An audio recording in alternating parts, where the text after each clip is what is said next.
Before I start this video, I'm just gonna say the way I present myself online and stuff like that is like calm and collected and stuff. So I'm just gonna try to be as calm as I can to go over this game in which we clearly should have won. I mean, are you serious? In both sides of the ball, we were the better team. It was very obvious. But you have to give it to the Atlanta Falcons for coming back and winning. Great job by Julio Jones. I love him as a wide receiver. A lot of respect for Julio Jones and Matt Ryan. I don't think he's a bad quarterback either. But the Giants fall to the Atlanta Falcons 24-20. And with 5 minutes left to go in the fourth quarter, I knew we were going to lose. Because it was the same exact freaking situation that the Giants went through against the Cowboys. Same exact situation. Except the Giants had a little bit more clock, and they had 2 timeouts. But, you begin to question not Eli's skill set, but Eli's lack of urgency. Before this season, before last season, he would have went down as one of the best clutch quarterbacks ever in NFL history, or one of them. And this is twice now that he can't move the ball down the field. But it's not entirely his fault. Being the Cowboys game, there's only 7 seconds left to go. This game, he had enough time, but who does he have to work with? Come on. You've got Shane Vereen and Odell Beckham. Shane Vereen wasn't even on the field for most of the last drive. It was Rashad Jennings, I think. To add to that, I mean, the tight end we have, Larry Donnell, he's not the best pass catcher. He caught a good touchdown. He's not the best pass catcher. And you got Preston freaking Parker, who the Giants need to cut, and the Giants don't cut him. I don't even know what I'm going to do during the Washington Redskins game, because they've got a pretty good defense. I don't know, man. Preston Parker needs to go. He really needs to go. He is no replacement for Victor Cruz. That's who he's replacing. They're replacing Victor Cruz in the slot. This guy can't catch a ball. I mean, you heard the crowd. They were applauding the guy for catching a 5-yard pass because he can't catch at all. A 5-yard pass, they were applauding him. So he needs to go. And the game finishing, on 4th down in the last drive, it came out of Odell Beckham's hands. It was overthrown. It was Eli's fault, but it fell right into Preston Parker's hands, and he dropped it. That could have kept us going. That could have honestly kept us going. This is the second time in the second straight game he drops a 20-yard plus pass for possibly a game-winning touchdown. So Preston Parker really needs to go, man. He really needs to go. I don't see his future in the NFL sticking around any longer, and especially with the Giants. I mean, knowing the Giants, they're probably not going to give him up. They're going to stick with him. But I would like to see a change in wide receiver from now on to Thursday night. I don't care who you bring in. I really don't. Bring back Corey Washington. Please bring back Corey Washington. Come on. He's not a slot receiver, granted, but he's gonna get more job. He could catch. He's made plenty of one-handed catches during training camp, and I've seen it, and he's impressed me. The only reason why we cut him because he was injured. Now he's back. That's what he says on his Instagram. So I suggest getting Corey Washington back. Let me go over stats before anything. Eli Manning threw for 292 yards, 2 touchdowns, no picks. For the second straight game, no picks. That's what I'm happy about. Eli Manning keeping the ball away from the opponent.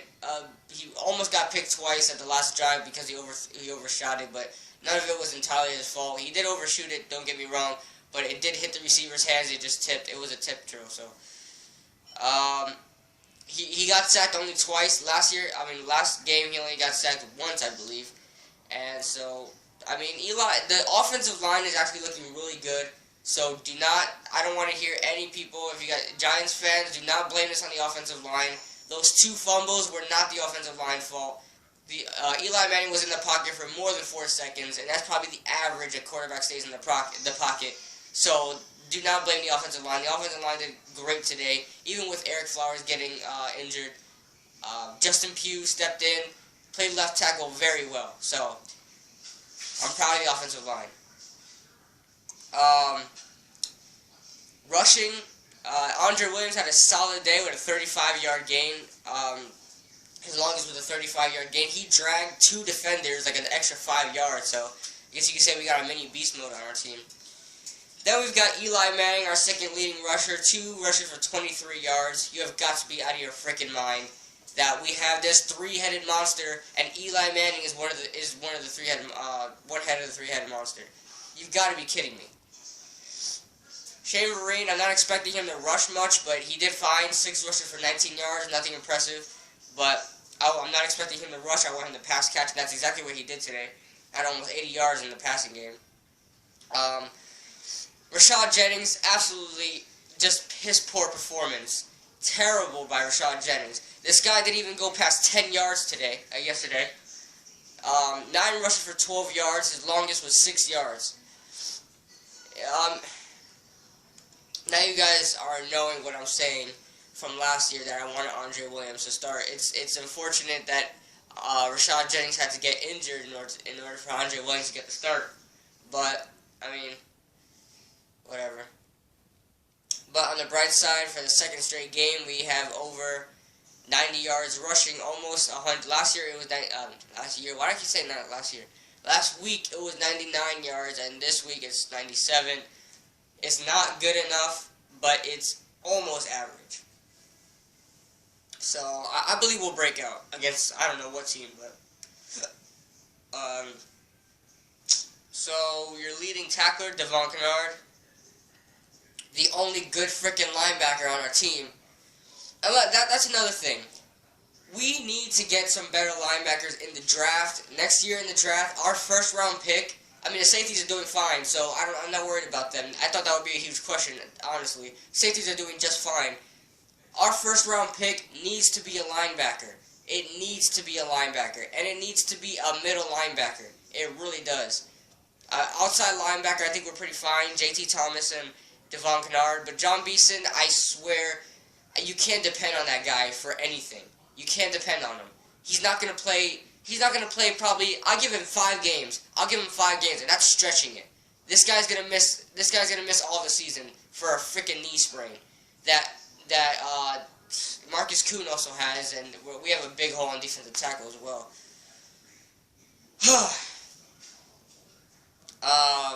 Yeah, Devon Kennard had 10 tackles total, 7 solo, no picks today again. We had two tip drill picks. I want to see a pick that's made a play on the ball, not a tipped pick that it was on the wide receiver fault. I want the quarterback to say it was his fault. But Dwayne Harris looked really good. Against the Cowboys, he looked crappy. But this game against the Atlanta Falcons, this guy was doing really well. He was turning a punt that looked like it was going to go 5 yards into 40 yards. Let me show you right now. His longest kick return was a 41-yard kick return. And his longest punt return was a 29-yard punt return. So you got to give him credit. The Giants haven't had a good kick returner like this since David Wilson. And David Wilson only played like 1.5 seasons for us. So you gotta understand why Giants fans are excited for him, and so am I. So that's that. I'm not gonna go over any Atlanta stats, other than Julio Jones at 13 receptions for 135 yards. He had a lot of receptions, but he still had a lot of yards. We held the rushing to under 60 yards. So our run defense is looking really good. Something that we struggled on last year. Something we also got to work on is the passing game. But both quarterbacks over 350 yards. We'll see what Kirk Cousins can do on us. We really have the Washington Redskins number, and that's what I'll go into right now. I'll do the preview right now. Quick preview. So the Washington Redskins beat the St. Louis, I almost said Cardinals, the St. Louis Rams, 24-10. Another huge upset, and my prediction are coming out tomorrow, but I'm going to be working on them all day today, all day. This is going to be a hard prediction week, honestly. Even with the Thursday night game, Giants versus Redskins. I mean, I don't know who's going to win this game. If I had to give a prediction real quick, I would say in Giants' favor, just because I'm not going off past previous playing, performances. But I'll go by the Giants just have the Redskins number. They really do. The Giants have always dominated the Redskins. Last year we beat them in I forgot what week it was, week 16 or was it? 26-14, 26-17, something like that. Or 27. And then Thursday Night Football, I believe it was week 3 as well. Or was it week 4? Week 3. I think it was week 3. Thursday Night Football, we beat them 45-14. Then 2 years ago, we beat them in the last game 20-9, I believe. So we really have the Redskins number. I'm not worried about them too much. I am worried about their defense, not so much of their offense. They don't have Deshaun Jackson. I don't know how they put 24 points on the board without Deshaun Jackson, but our linebacking core really needs to get better. Our defensive line core really needs to get better. The secondary is actually not doing that bad. Because, I mean, if we have no pass rush, and that's another thing, we have absolutely no pass rush. Sure, today we hit the quarterback more than 5 times, and we sacked them twice. I still think we need a way better pass rush. Our best pass rusher is Robert Ayers. Don't get me wrong, Robert Ayers is a great player. He got a sack on a fake handoff, and he knew Matt Ryan was going to keep it. So, our best pass rusher is Robert Ayers. You know, I wish we had JPP back, but that's not an option. So, I mean, truthfully, this could be a game where Eli Manning could get picked off. The secondary isn't that bad. So we'll see. I believe Odell Beckham's going to go off on this game because he didn't play against the Redskins on that 45-14 win. So imagine what he'll put up against the Redskins. I wish Victor Cruz would come back for this game. He hasn't practiced in over a month and a half, so I doubt it he'll be back for this game. He'll probably, I don't know Victor Cruz, man.